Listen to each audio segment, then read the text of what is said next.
Good afternoon, everybody. Dee Reinhardt here with Illinois WorkNet. We are going to be talking about Workshare today. This is our Illinois Employment and Business Services Technical Assistance session that we have on the second and fourth Tuesday of every month at 2 p.m. So unfortunately, we had an email that went out and a calendar invite, so we had some confusion, but we're all here now in Zoom, and we're going to listen to Todd Lowry talk about Workshare. So thank you for joining us today, Todd. I really appreciate your time. No problem. Can you hear me? Yes. All right. And you can still see my screen, I'm assuming, everyone? Yes, sir. All right. So I'm really coming at this particular presentation from the same angle that I would for training any staff or any partners in the Workshare program. And I don't know if I believe several of you may have had this general awareness training before, or experienced the presentation. I don't know, but I'm going to go about it as if you haven't. And as I'm discussing this, I'm wanting people to think about, okay, we've got ourselves in front of an employer, and keep thinking about ways or parts of this program that you see as beneficial to that employer. Also thinking about ways that's beneficial to the employees of that employer. Because when we go out and do our outreach, obviously the main purpose of our outreach is to improve that employer's bottom line. If they have some needs out there that we're not aware of, we're going into that listening conversation with that employer to try and figure out how we can assist them. In the past, we've kind of, and this is from an IEBS perspective and our staff, but in the past, we've gone out and visited with employers, and we tried to basically sell them our product. And our approach nowadays is to go out and have that conversation with the employer and asking questions that maybe lead to some pain points for that employer, or what we can assist them with and what can benefit them. And so Workshare is one of those items. Workshare may not even come into the conversation. Yeah, sorry about that. Workshare, can everybody hear me okay? I just got to note that I'm a bit garbled. We good? You are breaking in and out just a little bit. So if you can get closer to the presentation, to your microphone, it might be a little bit smoother. Okay, I'll do my best to stay close. Anyway, the idea behind our outreach these days is to basically make sure that the employer walks away with a satisfied experience. And for us to do that, we want to make sure that they get something of value out of our conversation, because as you all know, when you're working with HR people or you're working with others that work for that employer, their time is very valuable to them. And if we do not benefit them by the time we share with them, they're really not going to want to talk to us the next time around. So today we're going to talk about Workshare as one of those products that we have that hopefully can assist the employer. I'm also looking at this, and we are, as an agency, and DCEO as an agency, are looking at this as a recession tool. So should we come into a recession, Workshare will become a very prominent program. An example of that would be Michigan during the pandemic. In 1 year, they had 90,000 employees registered for Workshare plans. 90,000. That is a bunch, and we want to be prepared for that. We want to make sure that our employers are looking at Workshare as a program that will possibly be insurance against economic reduction in times for them. All right.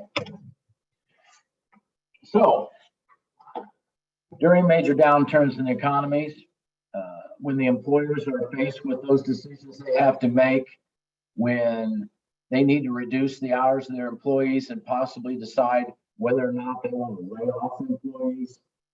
A closure is just not good for anyone. As it states here, it's lose-lose for both the employer and the employee. So if the situation can be turned into a winning situation for both parties, that's what Workshare is potentially can do and has done for many in the past.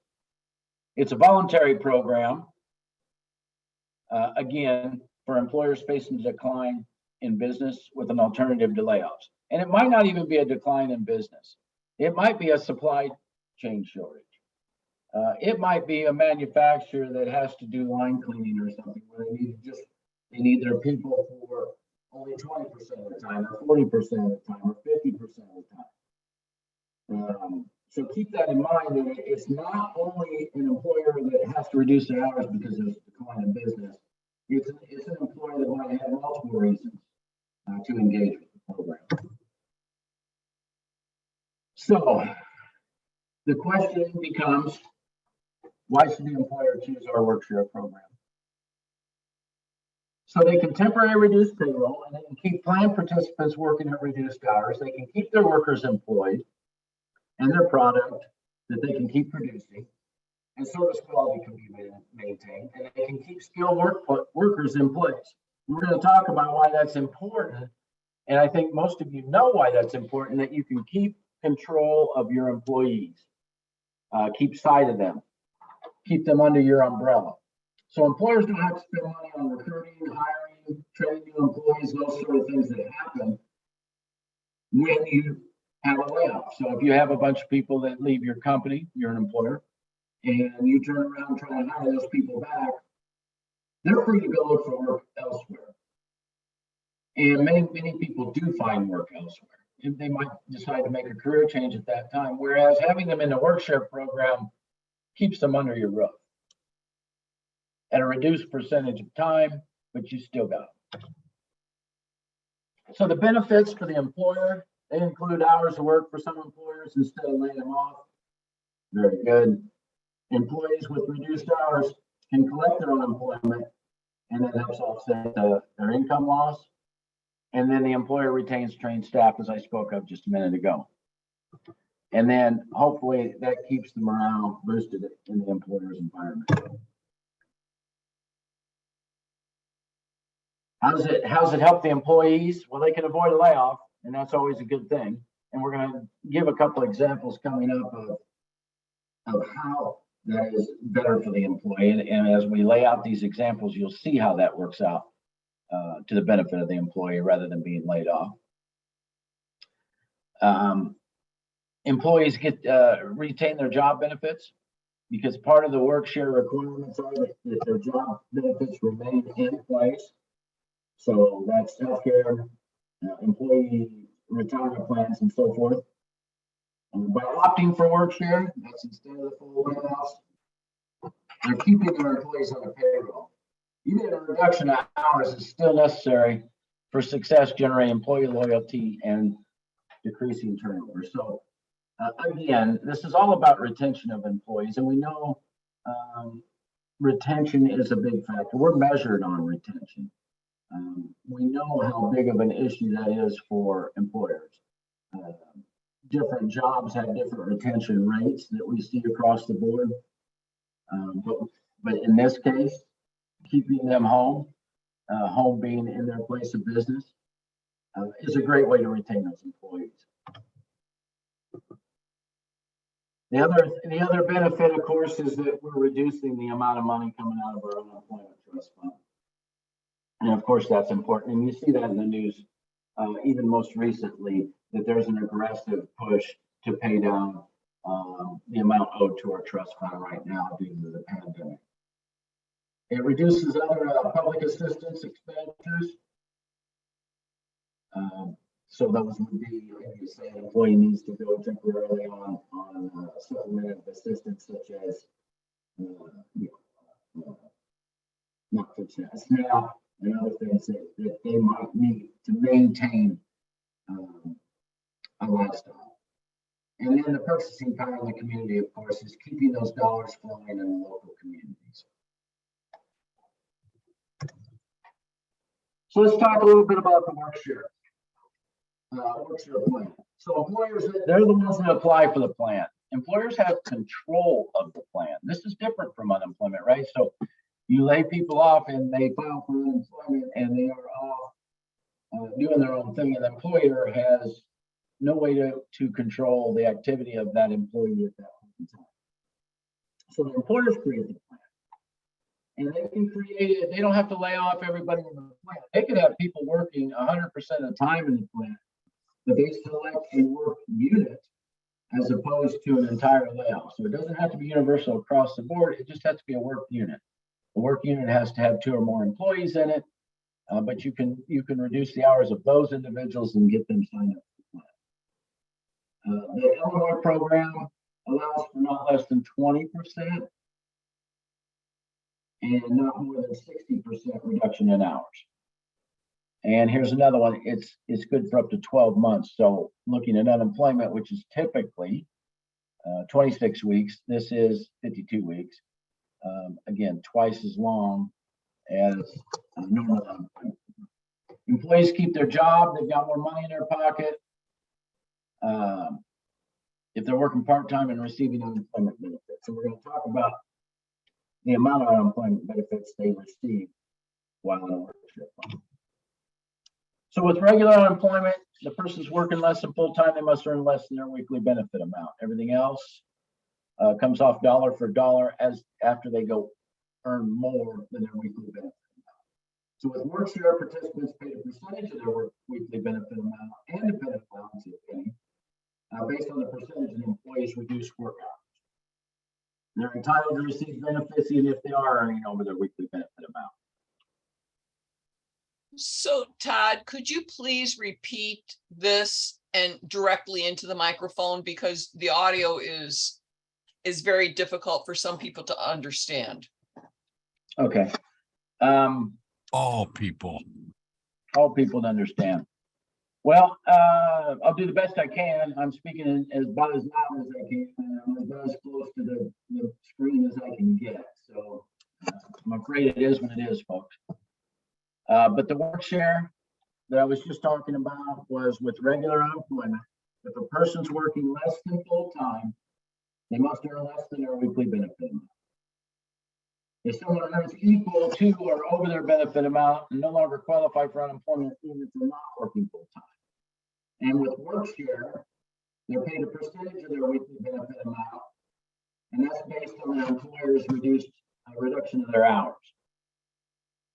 So they're entitled to receive the benefit even if they are earning over their regular weekly benefit amount. Remember, Workshare can be up to 60%, from 20% to 60% reduced hours. So they could be working 80% of the time and still receive a Workshare benefit. That's an important point to make with employers.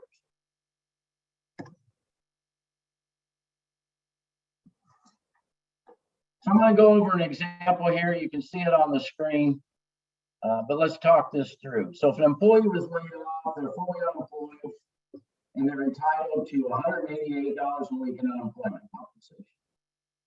Now, if they work part-time, they can earn up to $94 before they have deductions take place of their benefit. So in this case, they can make up to $282. That would be $94 plus $188. For example, as they reach that amount, they can make up to $187, and they would have that reduction take place dollar for dollar after $95 or after $94, 95 on up. If the employer's plan is approved for 20% reduction in work hours, this is how it would look. So the employee's working, they're paid 32 hours. And let's say this is $10 an hour. I'm assuming that's what they're using here. $10 an hour. So they're making $320 a week. They'd have an 8-hour reduction in their work hours. That's 1/5 or 20% or 1 day. They're working 5 days a week. And then the employee is entitled to 20% of their unemployment. So we would use that formula.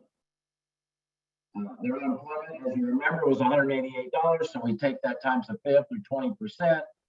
And that comes out to $37.60. So they could earn their $320. They get their $37.60, in which they would receive $357.60. And then we're going to round it up to $358. So when we're looking at this, it's $188 compared to $358. Employers, in the eligibility portion of this, employers must have an active UI account. They must have a minimum of 2 employees, as I mentioned before, in an affected unit. As again, I mentioned before, that they can select a workforce unit within their organization. They can only have up to 10,000 employees in a Workshare. So I say that with a little tongue in cheek because most of our employers do not have 10,000 employees. So they reduce the plan participant at least 20%, but not more than 60%. Maintain employees' fringe benefits. So as we talked about before, if they have vacation time accruing or they have a retirement plan, those sort of things remain and must remain in place. They cannot be delinquent in filing any reports required by us or payment of contributions, payments in lieu of contributions, interest, or penalties due. They have to be have an approved plan for the. They have to have approval of applicable collective bargaining, so they have to speak with their union representative to have that approval in place. And then we have the section of the Illinois Unemployment Insurance Act. If you want to go deeper on this, section 502. Okay, employee eligibility requirements. They work in the affected unit of the employer with an improved plan. They have normal work hours that do not exceed 40 hours a week. They must be able and available for their normally scheduled hours for the employer. They must meet state unemployment eligibility requirements. And again, section 502 if you want to dive into the depth of that.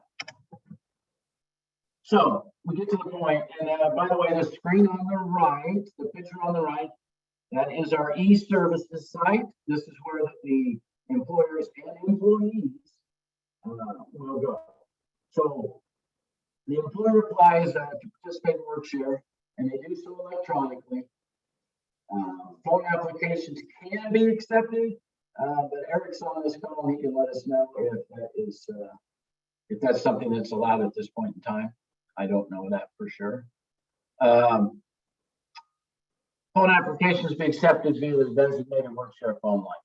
The employer first registers as a user in Workshare e-services, and then once they are in the e-services portal, they'll complete their Workshare plan, and the Workshare plan is considered an application. Once the plan application meets, checks all the boxes, then it will be automatically approved. And if it does not, the plan is reviewed and the employer will be notified accordingly. And from our experience to this point, Eric and John and staff are able to speak directly to the employers. Should we get to the point where we do get into a recessionary period or an economic downturn in which Workshare gets employed more aggressively, and we get a great number of people, I believe that one-on-one service is not going to be reasonable or expected. So we got to keep that in mind. Once the employer's Workshare plan is approved, all affected employees will receive a notification in the form of a letter from us, IEBS. During that time frame of the specified letter, they're required to file an unemployment claim one time for the employees. File an unemployment claim via IEBS.Illinois.gov. At that time, they're going to complete their certification of their hours.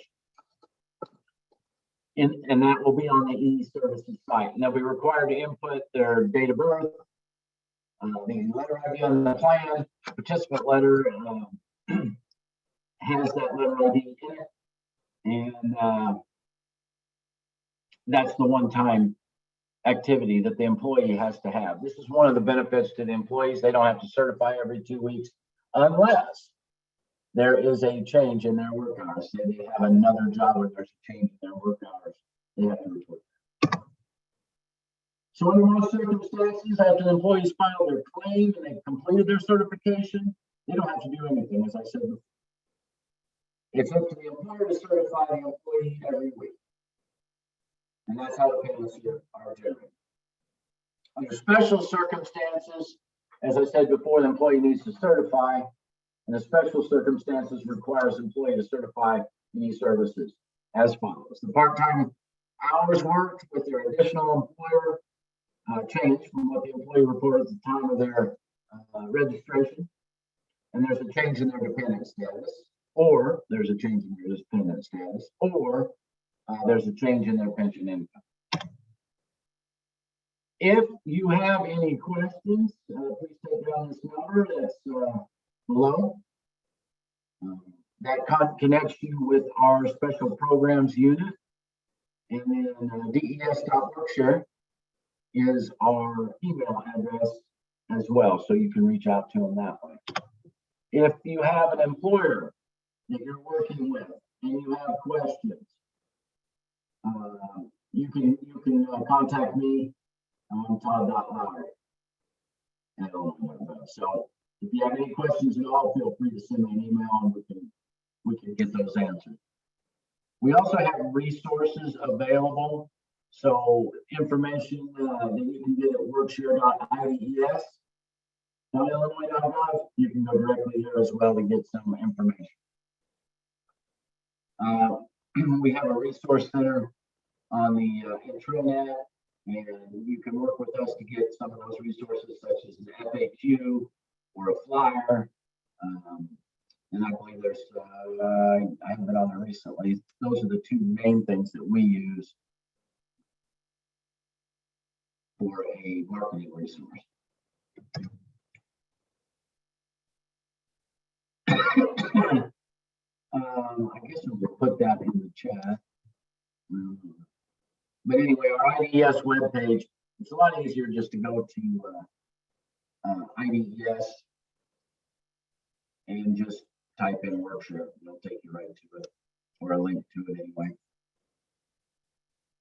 And that's about it.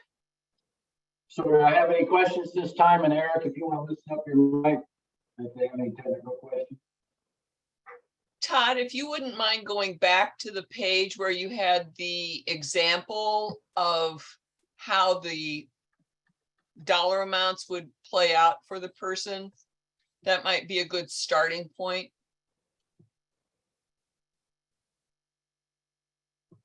I go past it. This Right one? there, that page. So Yeah, Eric, you're right. It is a good point. Eric, could you explain this now so that we all understand it a little bit better?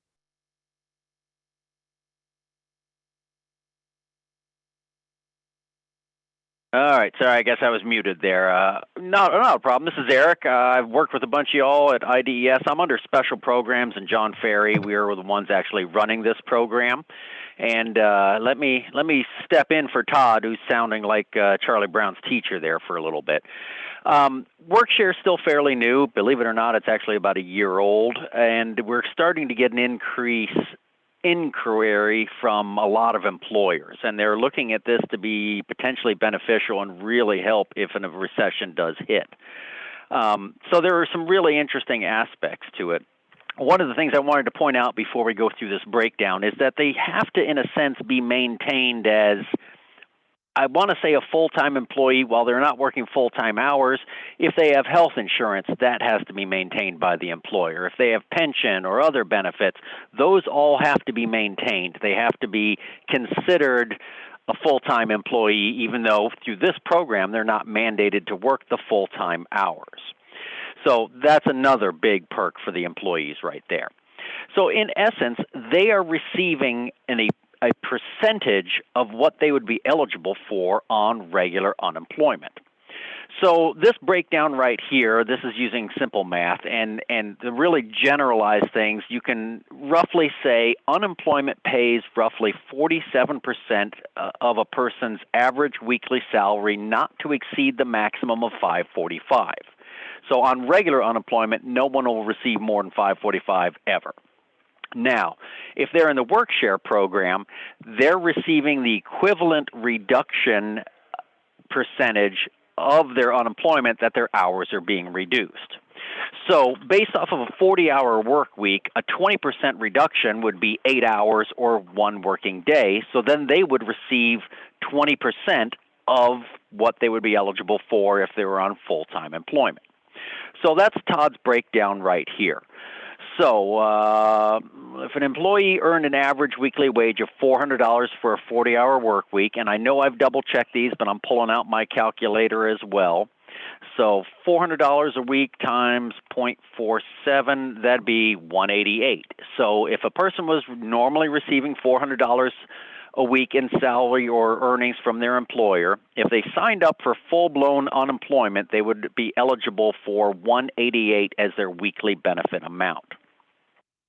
And he mentioned before, that's standard unemployment. So once you get to half of your weekly benefit amount, it then starts removing for dollar. And if you go over your weekly benefit amount, it will shut down or cancel out the unemployment.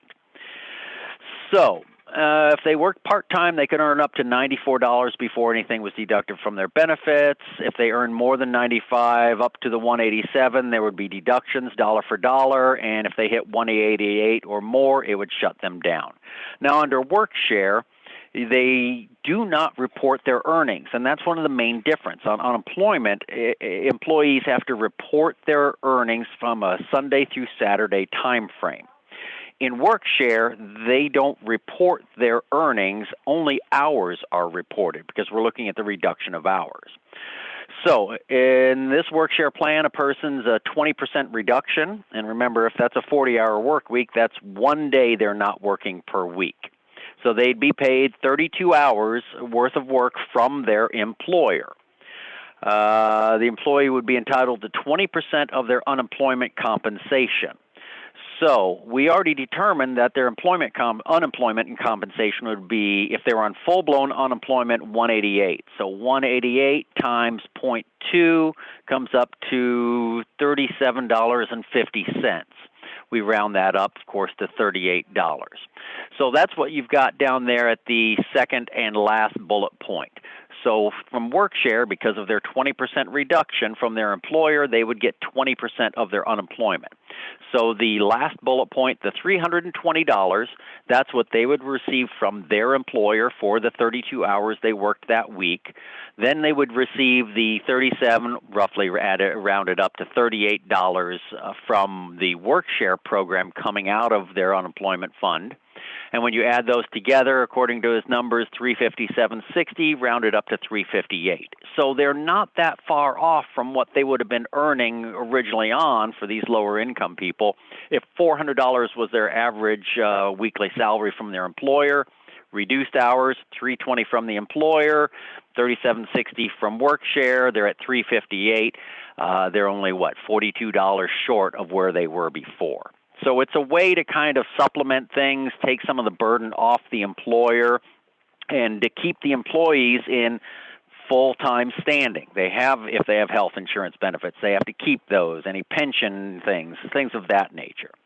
Now, again, this is coming out of the Unemployment General UI Fund. So some of the other points Todd mentioned, you can do this for up to a year, because normally unemployment is only 26 weeks worth of money. Well, if you're only getting a percentage of that, it can last up to 1 year, up to the standard benefit year, but they won't be able to necessarily exhaust all of that within that time frame. And employers can choose what they want, anywhere between 20 and 60%. A 60% reduction would be they are only working 2 days a week and they're off 3 days. Then they would get 60% of their unemployment payment. So that's basically how it works. And one other point I wanted to mention, when it works right, it actually works fairly smooth. So the employer, if they're interested, they register as an employer on the e-services page. They do have to be in good standing with the state of Illinois, things of that nature. We have only had one employer who ever was not allowed to, but they never actually submitted a plan. But the first step is registering, goes really quick. Then the employer submits the plan, and there they're going to have the list of all the employees they want to participate in this plan, and as Todd mentioned, it's at least a minimum of 2 employees. Well, they will upload that data, name, social security number, birthday, date of hire, standard hours worked, percentage reduction, address, phone number. We will then send them a letter telling them their instructions. They have to file a regular unemployment claim, but when the overnight processing occurs, Workshare and the UI IEBS system communicate, and then they will be designated as a Workshare participant, and then they're under the Workshare program from there. So they have to file that initial unemployment claim, and then the second step is when the time frame comes, they certify once in Workshare itself. Now, the employer has to certify weekly, and normally it's the employer certifying that generates the payment. However, he did have in his slides, if an employee has a part-time job, they are required to certify every week that they work that part-time job. And that's the only, what I'd say, unfortunate bit of this. If you have a part-time job slinging pizzas and you're working 8 hours a week, and your employer reduces your hours at the main company who's participating in the Workshare plan by 8 hours, that 8 hours of the part-time job, even though it may not be the same amount they're earning, can cancel it out. So if an employee has a part-time job, an ongoing part-time job, they are required to certify weekly. If not, if they only have the main primary job of the employer who's participating in Workshare, they will certify once in Workshare after filing their UI claim, and then after that it's the employer who certifies weekly that generates the payment that goes out to them. And it's pretty much dependent upon the employer. If they forget, it sends the employer a reminder email. I know we had one employer where they were paid biweekly, and they said, well, hey, we don't have all the hours until the end of that second week. Can we certify then? We have no problem with it. The system will allow them. They just had to communicate with their employees to let them know your payment will not be weekly. It would be every 2 weeks, because they would then have the hours. They would certify for both weeks, and it would generate both weeks' payments at the same time as one payment. But that's pretty much the basics of it. It's really not that difficult. Like I said, employers register on the e-services page. They submit a plan. Most of them just automatically roll through. And then a little bit of certification on both parties' part, and then the employer continues to certify, and it rolls from there. But that's pretty much the basics. I guess, what questions do you have? What other answers or guidance can I give? Todd, can you go to the page where it shows what the employee needs to do, and then the page for what the employer needs to do?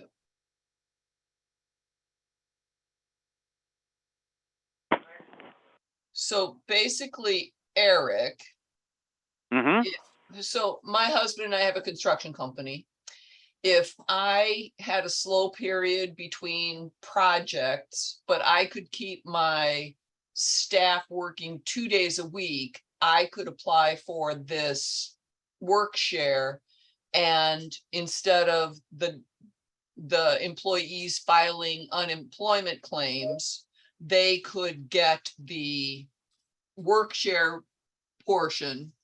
I do my part, they only have to do their part once, and then they would continue getting more than just 2 days or something like that, right? In essence, yes. Just so you know, nothing is done retroactively. So the employer can't say, hey, I've been reducing their hours for weeks now. No, it's from the week you complete everything going forward, or you can set it for a period of time in the future. Like, we've actually just had inquiries from a couple of landscaping companies up in the Chicago area where they traditionally lay off their people over the winter. Well, they are learning about Workshare, and they're hoping to keep them on board, keep them busy enough, because there are weeks where, when there's a big snowstorm, they bring them on full time. So that's an option as well.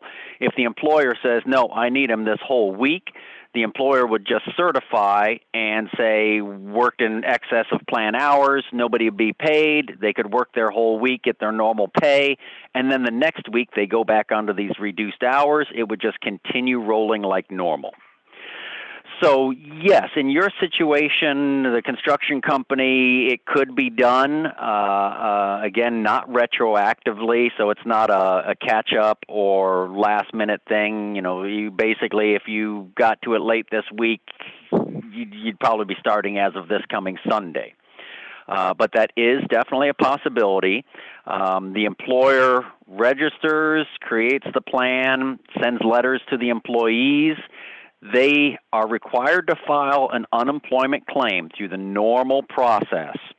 And then after that, when the appropriate time comes, they certify once in Workshare, provided they do not have another part-time job. So if it's just one employer, they certify, the employee certifies once in Workshare. The employer also certifies for that same week, because it's the employer who really designates who's eligible and who's not. But then going forward, it's only the employer who would certify weekly to generate the payments for their employees. Exactly. Great. Did that answer that question? Yes.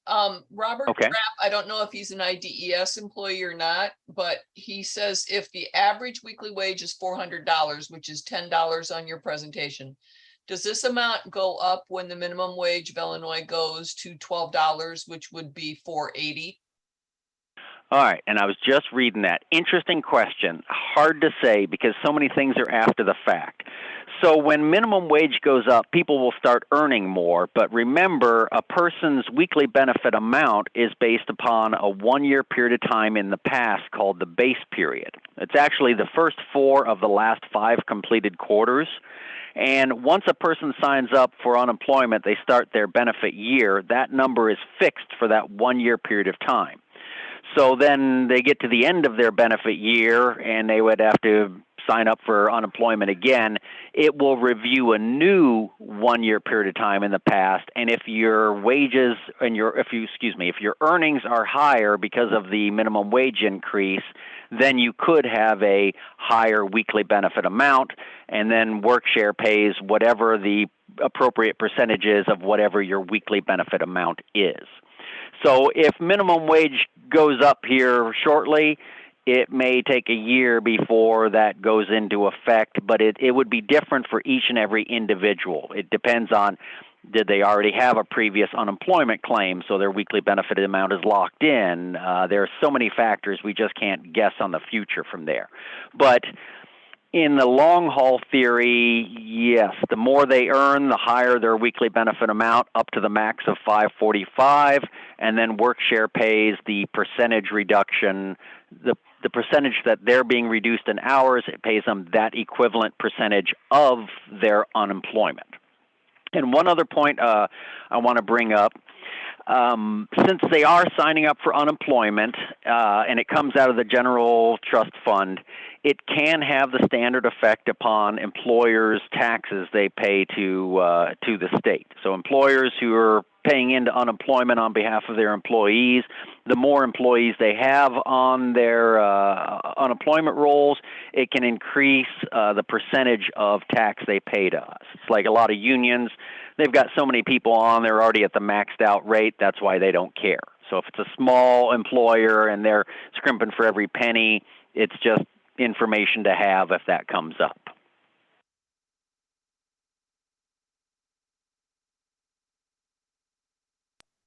Thanks for that answer, Eric. Todd, could you please go to the employer responsibility page?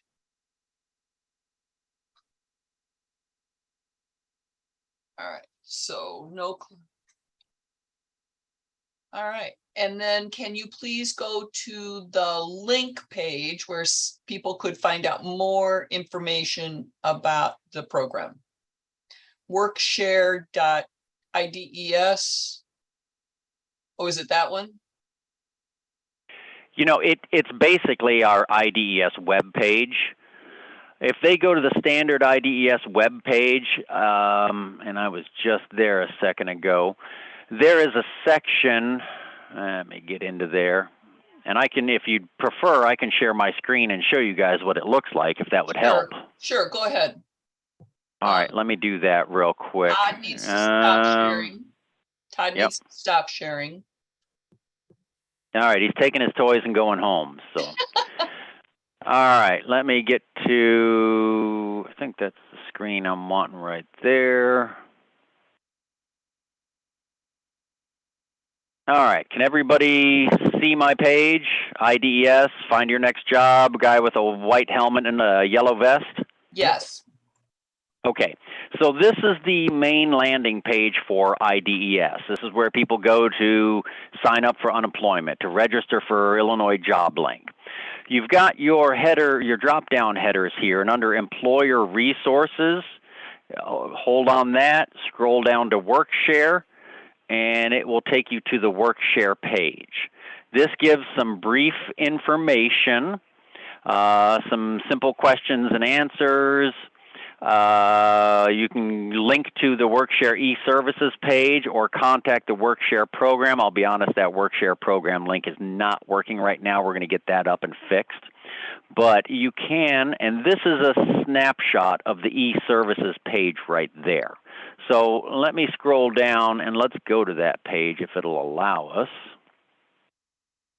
It's thinking. There we go.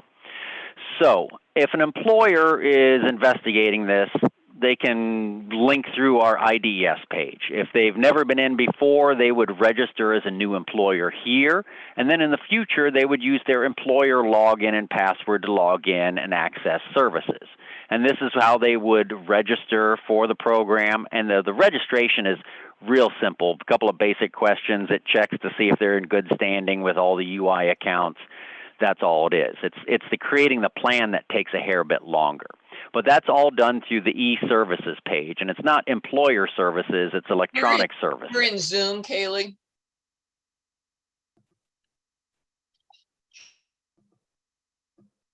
Keep going or getting somebody else up to speed? Sorry, I was trying to get somebody in Teams to go to Zoom. No problem. Well, I'll keep babbling. Cut me off if you need to. Now, for the employees, they also link in through this site, but here's a section underneath the blank directional arrows for employees. And certify other employment hours required. This is their one, at the minimum, one-time certification. Again, if they have an additional part-time job, they have to do it weekly. But they would basically click on this. There's no need to create a login or password. They will enter in their date of birth, and again, when their employer registers and completes a plan, we auto-generate a letter with a letter ID number on it, and they will use their date of birth and that letter ID, which will allow them to access it. They answer a few short, simple questions. The certification really doesn't take that long, and that's it. And if someone doesn't have their letter ID or lose it or phone number, there are a couple of places, and we can always get it to you. And I said that link was not active on the main page, but we have a DES web box that multiple people monitor, and we have our Hunt Group phone number. And Todd had showed that before, and we can give it and show it again. But that's the direct line to the qualified people here in special programs who work with the Workshare program. And that's both for employers and employees. Now, we're not doing regular unemployment or those things. These are specifically just for Workshare. But that has helped out so much with the employers being able to shoot us an email or the employees being able to contact us or give us a call, and we answer the questions, go in. We go through our standard security protocols to confirm identity, and then we do everything we can to assist them. And we've really got a great team here that's deep into the program. We track things on a daily basis, keep an eye on things, look for any potential problems or issues, fix what we need to fix. It's been kind of a fun, rewarding program because, again, these people are still fully employed. They're just on reduced hours, but then this has helped out. We've gotten positive feedback from people who've participated, and one new employer who's just coming on board, they, I think 58 employees. their employees were terrified they were going to be completely laid off, and they were just thrilled to death that here was an option, a slightly reduced dollar amount overall in their pocket, but they're still maintaining all the benefits. They still have some work. They still get money coming in, and the employers get to keep, as Todd's pointed out before, trained employees. You don't have to get a whole new batch and retrain them. You've already got them trained. They know how things work. They've got the networking skills. So it's been interesting to watch this go forward, but there's been a lot of positive response to it. And this is a nationwide program. It's STC, short-term compensation. So many other states have it as well. It's not in every state. It was an option from the feds that states could participate in, and we thought, yeah, very valuable. As Todd mentioned, during the height of the pandemic, Michigan had 90,000 employees registered in this. I'm trying to remember how many employers. It was like 6,000 employers. That's a lot to it. And you can modify things to some extent. For example, well, first off, we had one employer created a plan. They got to the end of it, liked it, so they just filed another plan and went right back into it. If you need to change the hours, there's no ability to fluctuate the hours reduced on a week-by-week basis, but they were starting with a 20% or 8-hour reduction. Well, now maybe we want to try 40% over the winter months. They can create a new plan and then put the employees into there. So the employer would have the ability to, if they wanted to change the percentage of hours, they could end a plan and then start a new plan with a change in the hours. Now, that's not something they're going to do every week because it does take a step. And their employees, if they change to a new plan, their employees would have to file a new unemployment claim and then go in and certify once again in Workshare. So it does have some flexibility. Or in the case, I think we mentioned the landscaping companies where they bring people on for snow emergencies. Say they work full-time 1 week, that's fine. It's just the employer, when they certify, they would indicate that everyone worked full-time hours. Nobody would get paid out for that week. And then the week after that, they're back to their reduced hours. The system would just automatically kick in, and they would go through the standard process with no changes for the employees, provided they're still within the plan period and in compliance by working the reduced hours. So there are some nice flexibilities with this program, but it's just don't mislead anybody. You can't every week tell me that, all right, Bob's getting 5 hours, Tina's getting 17 hours, so-and-so is getting these hours. No, it's one set reduction for the entire group that's assigned. But in theory, an employer could say, all right, well, this group of people, they're going to be getting a 20% reduction. This additional group of people is going to get a 40%, and then this other third shift is going to be a 60% reduction. Well, that would be 3 separate plans under one employer. That's possible because they designate the employees specifically. So as long as they stayed in those plans and those hour requirements, an employer could have 3 different plans for 3 different groupings of people, but they can't switch them back and forth very easily. This sounds like a really great idea to prevent layoffs, to have people still stay with their program. I think this is a really useful tool, and I like what you said about the fact of it being a national program. So if somebody has a company that is multi-state, they just have to check with their own state.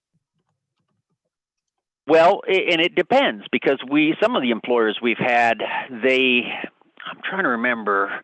We had an employer, they're based out of New Jersey, but they have employees in multiple states. So they may work through the internet, but they're physically working in Illinois, and the unemployment taxes are paid into Illinois. So then those 2 Illinois employees could participate in this plan.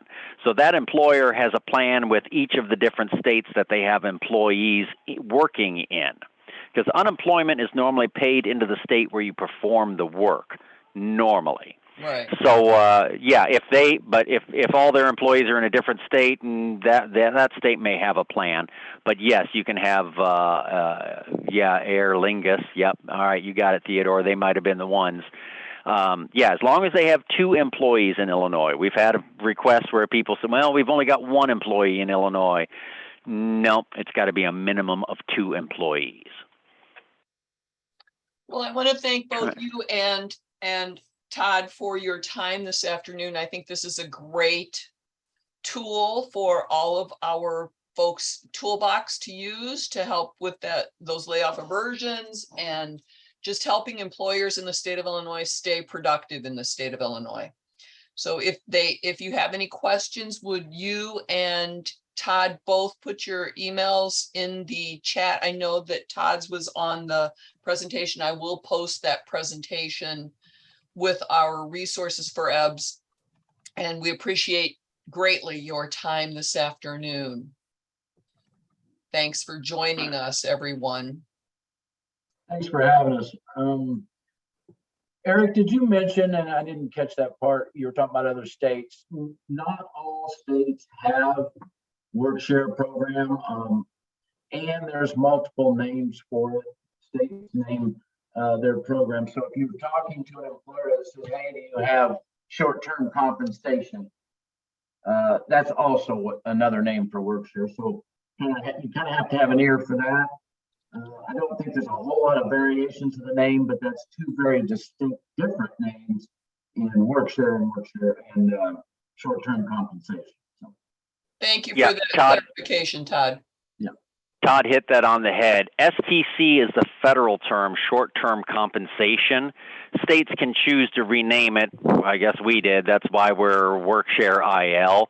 But it's still a part of the federal short-term compensation program. And yes, that is optional to states. They've not been mandated to be a part of it. It had been optional depending upon if that state chose to participate.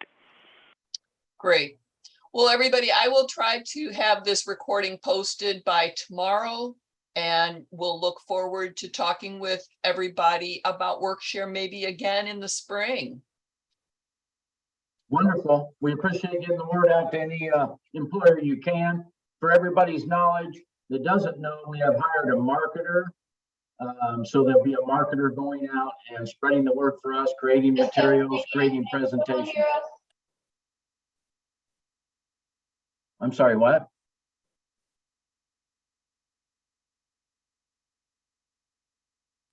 Thank you, everyone. Have a great rest of your day. Thank you.